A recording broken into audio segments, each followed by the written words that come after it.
Assalamualaikum warahmatullahi wabarakatuh. Selamat pagi Bapak dan rekan sekalian.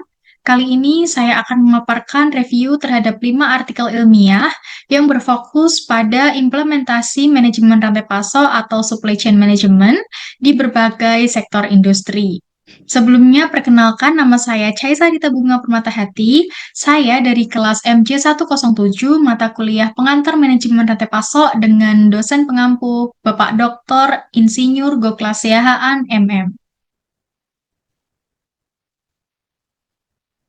Mari kita mulai dengan sektor yang sangat regulatif, yaitu industri farmasi. Adapun latar belakangnya, masalah utamanya ini adalah risiko penurunan mutu produk dan kerugian finansial jika gudang tidak menerapkan standar cara pembuatan obat yang baik atau CPOB. Adapun tujuannya untuk melihat kesesuaian kegiatan gudang dengan cara pembuatan obat yang baik CPOB dan menghilangkan pemborosan pada gudang.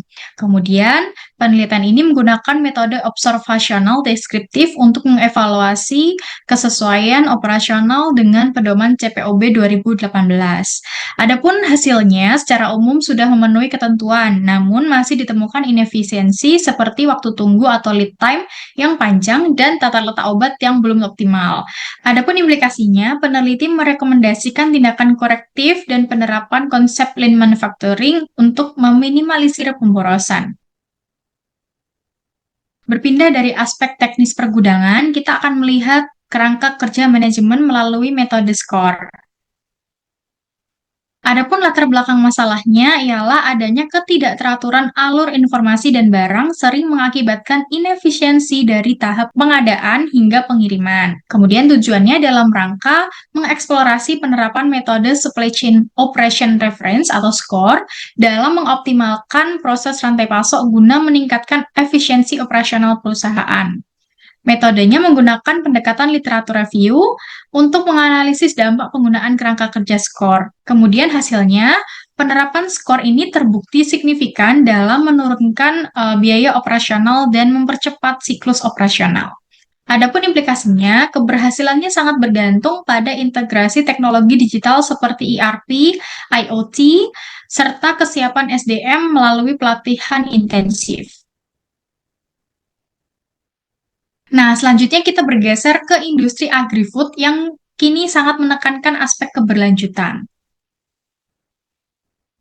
Adapun latar belakang masalahnya, adanya tantangan di sektor ini melibatkan aspek ekonomi, lingkungan, dan sosial, ditambah adanya tekanan konsumen untuk beralih ke praktik yang lebih hijau. Tujuan penelitiannya dalam rangka mengetahui faktor-faktor kolaborasi dalam rantai pasok agri-food yang berkontribusi pada keberlanjutan sistem rantai pasok pangan yang digunakan oleh beberapa jurnal.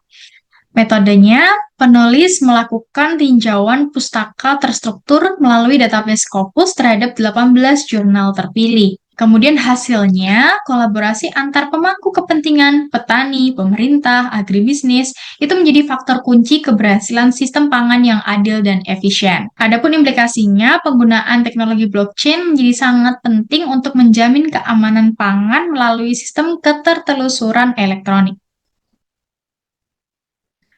Lalu bagaimana dengan industri jasa? Artikel keempat ini membahas peran SCM sebagai variabel mediasi di sektor otomotif. Adapun latar belakang masalahnya ialah adanya persaingan bisnis yang ketat menuntut perusahaan untuk tidak hanya fokus pada perbaikan internal, tetapi juga pengelolaan rantai pasok yang terintegrasi. Tujuan penelitian ini dalam rangka menganalisis secara mendalam model mediasi di mana keunggulan kompetitif berperan vital dalam menjembatani pengaruh praktik MRP terhadap peningkatan kinerja perusahaan. Tujuan penelitian ini dalam rangka menganalisis secara mendalam model mediasi di mana keunggulan kompetitif berperan vital dalam menjembatani pengaruh praktik MRP terhadap peningkatan kinerja perusahaan. Metode yang digunakan penelitian kuantitatif dengan analisis jalur atau path analysis yang melibatkan 30 pegawai sebagai responden. Adapun hasilnya, temuan menunjukkan pengaruh tidak langsung manajemen rantai pasok terhadap kinerja melalui keunggulan kompetitif jauh lebih besar daripada pengaruh langsungnya. Kemudian implikasinya, perusahaan disarankan untuk memprioritaskan integrasi IT dengan pemasok guna menciptakan nilai unik seperti kecepatan dan efisiensi biaya. Kemudian yang kelima, kita tinjau penerapan SCM secara luas di industri manufaktur. Adapun latar belakang masalahnya, adanya tantangan operasional yang kompleks menuntut perusahaan manufaktur untuk mengoptimalkan integrasi aliran material, informasi, dan keuangan.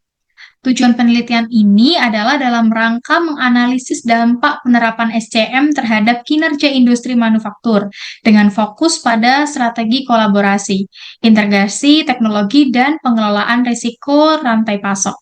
Metode yang digunakan studi konseptual dan deskriptif yang menganalisis temuan dari berbagai referensi relevan. Adapun hasilnya, SCM yang efektif mampu merespon resiko pasar dengan lebih cepat dan mengurangi pemborosan waktu melalui koordinasi yang baik. Kemudian implikasinya, adopsi teknologi big data dan sistem ERP memungkinkan pengambilan keputusan yang lebih akurat dan mendukung pertumbuhan bisnis berkelanjutan.